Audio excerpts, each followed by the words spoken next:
We can guarantee you there are no chance of Kelvin Sampson's name at Assembly Hall on Tuesday night. For the first time in 2 years, a different coach roamed the sidelines of Branch McCracken Court. His name is Dan Dockage. And following what Hoosier fans are now referring to as Black Friday, the basketball team would have to put the distractions aside to take on Northwestern. The team's first goal, get everyone on the bus. And the women's basketball team had a big game of their own this week as they were hosting 20th ranked Ohio State. Could the Hoosiers knock off the current Big Ten leaders? Find out tonight on Hoosier Sports Night.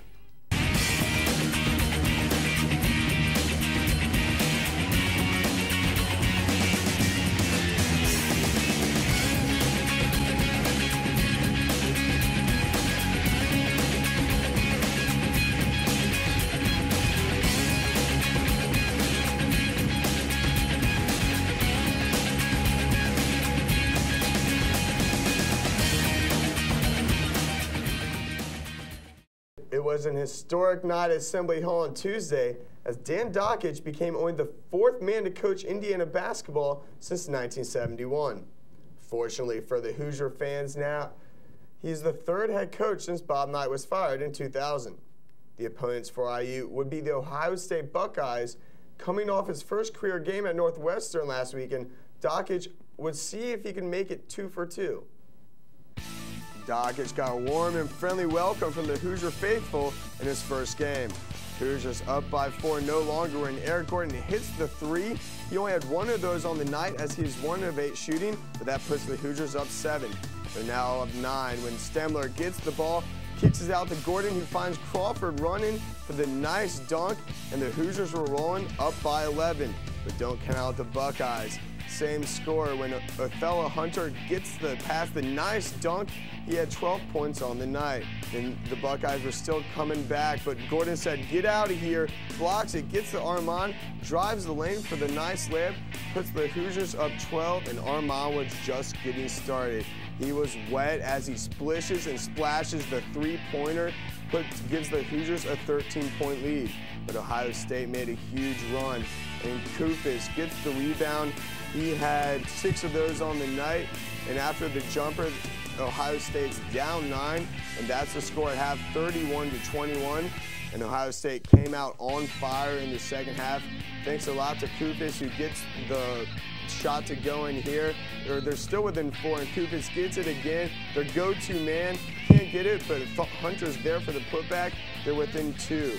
But after Indiana gets a bucket, they're up 5, and Crawford comes out of nowhere with the great steal and the finish. He had 9 points on the night, and they don't get any easier than that.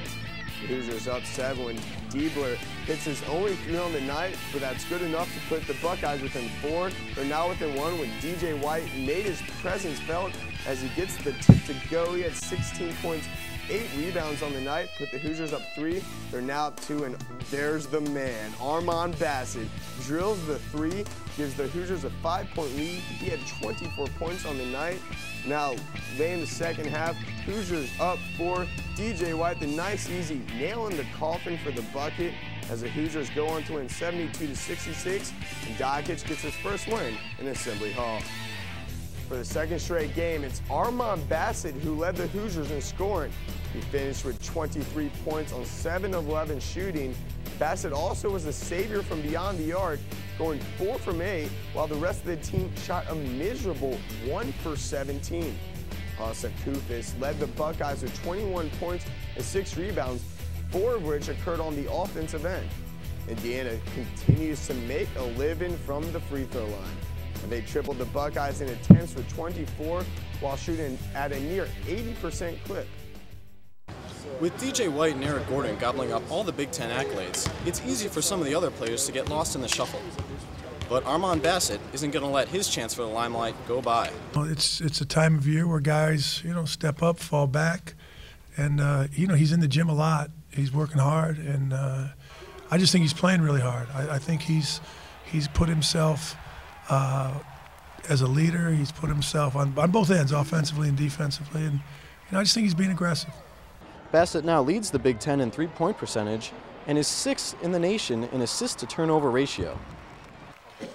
Yeah, I just been trying to attack. feel like, you know, obviously DJ and EJ are vocal points of our offense, you know, and I was sacrificing, but I thought for a minute there I start, you know, maybe sacrifice too much and let my aggressiveness go away. That's what I've been trying to do, is play aggressive but still stay in the team mode, and you know, my teammates love when I play like that, so they been very encouraging towards me. Went 4 for 16, and I mean, I couldn't hit anything. Good thing Armand hit a lot of big shots for us throughout the whole game. With the end of the season in sight, the Hoosiers will be welcoming the services of Armand Bassett. At Assembly Hall, I'm Josh Greenberg, Hoosier Sports Night. A collective sigh of relief could be heard across Bloomington on Saturday, as all players were accounted for and boarded the bus to Northwestern to take on the Wildcats that night. Of course, the trip was made without former head coach Kelvin Sampson, his memory but a mere pair of initials on the players' shoes. While winless Northwestern may not have seemed much concern to the Hoosiers, the Wildcats have still beaten Indiana in 3 of the last 4 contests in Evanston. Enough hype for this one, let's look at the highlight. And there is interim head coach Dan Dockich looking to pick up his first win as the Hoosier head coach. Early in the first half, DeMarcus Ellis with a deep lob to DJ White for the finish, and the Hoosiers are up by 2 early. However, the Wildcats would respond. Sterling Williams gets into the lane, draws the foul from Stemler, finishes the basket. He would convert on the 3-point play to put the Wildcats up by 1. Now here's Craig Moore with the sweet dish inside to Michael Thompson, who lays it up and in. Thompson had 15, and the Wildcats are now up by 6. Now Kevin Coble steps inside the 3-point line and rattles home this jumper. This would put the Wildcats up by 8. We will hear much more from Coble later on. Now when in trouble, the Hoosiers go to DJ White. Get it to him. He completes the 3-point play, and the Hoosiers are now down by 4. And right before the half, Jordan Crawford takes the nice pass, knocks down this 3-pointer, and the Hoosiers were only down by 2, 37-35 at the half. Northwestern came out strong here. Craig Moore with another nice pass. This time Coble is the recipient. Northwestern is back up by 8, 4 assists for Moore. We didn't hear much from Eric Gordon in that first half, but right here, he comes up with a much-needed 3-pointer. It was his first and only of the game. He would still end up with 18 points, however, most of those on free throws. This time, Craig Moore's pass not so good as Armand Bassett intercepts it, takes it to the other end, lays it up and in. Bassett had 24 to lead the Hoosiers, and they are now in the lead by 3. DJ White triple team finds the open man in Lance Stemler, who puts it up. The Hoosiers appear to be in control, up by 6. However, I said we would hear more from Coble later, and here he is. The Wildcats corral the rebound, find him outside the 3-point arc, knocks down this one. Now keep in mind, folks, Coble didn't even play the first half of the season due to family issues. Yet here he is again from the corner. Nothing but net on this 3-point attempt to put the Wildcats up and to give him a career high of 37. However, IU would make their free throws, regain the lead, and set up this. Looking to ice the game, Eric Gordon gets called for a traveling. He cannot believe it. Nonetheless, the Wildcats still have one final opportunity to win the game. And here it is. Michael Thompson gets into the lane. Nice defense by DJ White. Cannot finish. And the Hoosiers hold on to get Coach Dan Dockich his first win by a score of 85-82. Armand Bassett continues to grow up before our very eyes, not to mention while still playing on a bum foot. The sophomore from Terre Haute led IU with 24 points. DJ White posted yet another double-double with 16 points and 11 boards, and Jordan Crawford added 21 points off the bench. We also probably saw the peak of Kevin Coble's basketball career as he put up 37 points and led the team with 5 rebounds. IU was able to cash in from the charity stripe, making 30 free throws, with Northwestern converting just half of that total. Diver Christina Lucas competes not only for IU, but Team USA as well. Alexis Hozier will have more.